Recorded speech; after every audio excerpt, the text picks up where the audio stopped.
Vrei mai multă rezistență la antrenamente și mai puțină febră musculară? Răspunsul ar putea fi uleiul esențial de mentă. Uleiul esențial de mentă ajută la deschiderea căilor respiratorii mici din plămâni, ceea ce permite o absorbție mai eficientă a oxigenului.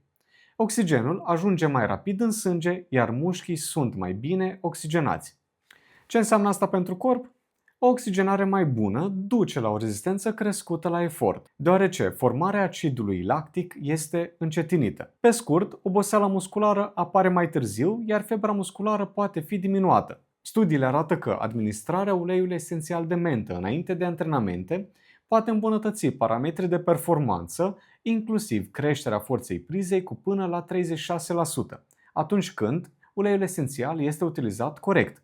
Cum îl poți folosi? Foarte simplu. Poți să iei câteva picături de ulei esențial de mentă, sublingual sau într-un pahar cu apă înainte de antrenament. Dacă vrei să afli mai multe despre uleiul esențial de mentă, scrie mentă în comentarii și îți voi trimite articolul complet.